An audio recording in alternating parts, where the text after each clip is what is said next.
Hi, my name is George Finney, and I'm the Chief Information Security Officer for Southern Methodist University here in Dallas, Texas. And in this HelpNet security video, I'll be talking about my new book, Project Zero Trust. So I wasn't actually looking to write another book.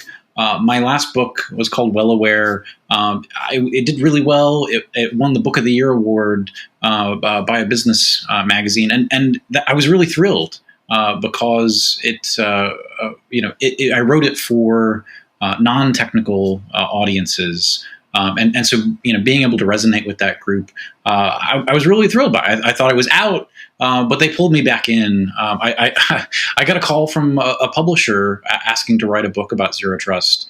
And I'm good friends with John Kindervag, who coined the term zero trust back in 2010. And so my immediate reaction was to call John and to say, hey, I know you've been trying to write a book for 10 years or so.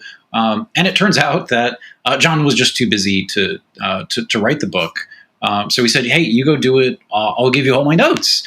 So I had this meeting with the publisher, and I had to come up with a proposal for what to write it about. My inspiration came that weekend after I talked with John. And as I'm writing this proposal, I was always really inspired by this other book called The Phoenix Project by Gene Kim. And it really kind of crystallized the DevOps movement down into a book that tells a story of a fictional company that implements DevOps. So I wanted to do the same thing for Zero Trust. And I pitched the publisher on this story where this IT guy, Dylan, starts his dream job at a new company. And on his first day, before he even starts, the company's hit by ransomware. The CEO of the company asks what the most cutting edge security strategy is out there. And the CIO at this point in the story, they don't even have a CISO yet, answers zero trust.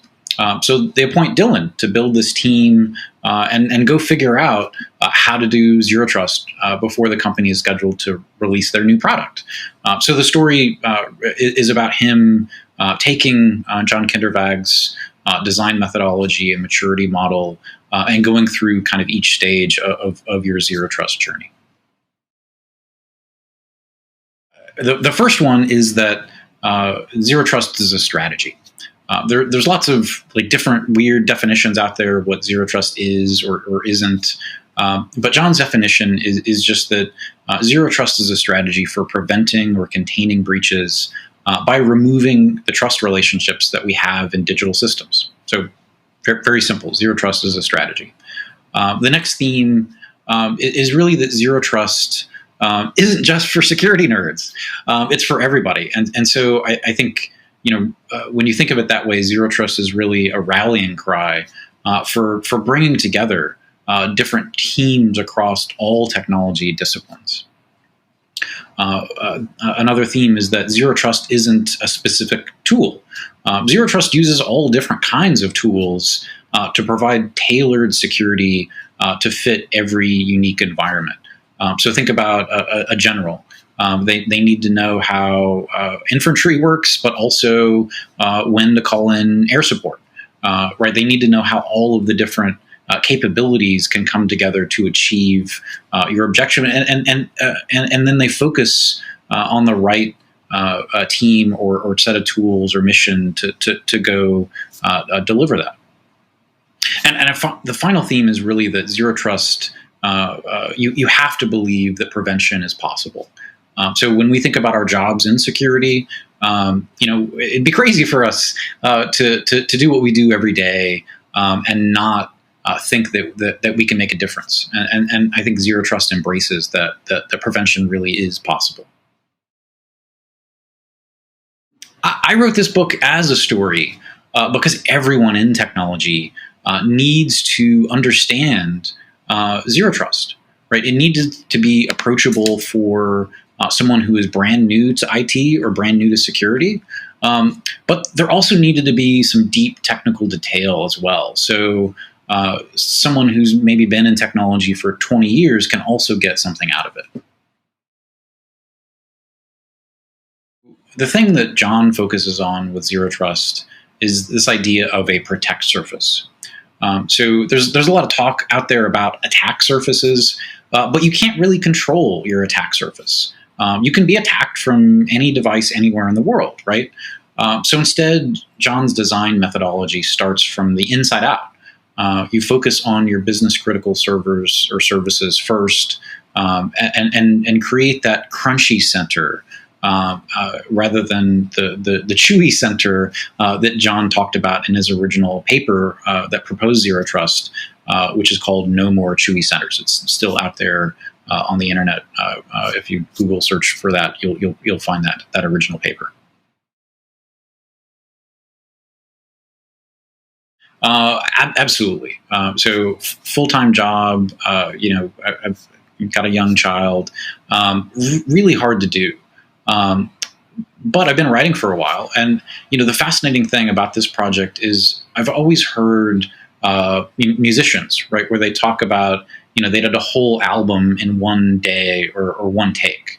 And they describe that experience as, it just flowed out of them. And I had a really similar experience with this book. I did a ton of work up front, kind of outlining and planning and doing, interviews with security experts in kind of every area of zero trust. And then I had John's, notes on, what he thinks zero trust is and how to do it right. So having him as a resource really helped. But mostly I just write on the weekends. So I'll take notes during the week and then focus, several hours of effort all at once. But I also probably took about 3 weeks of vacation time over the course of several months to spend some focused time knocking out bigger sections.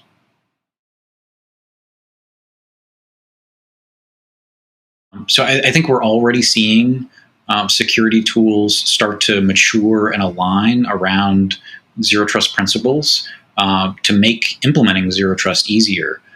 So that's definitely a trend that I think will continue. Tools are also starting to align more around making real-time decisions with identity, but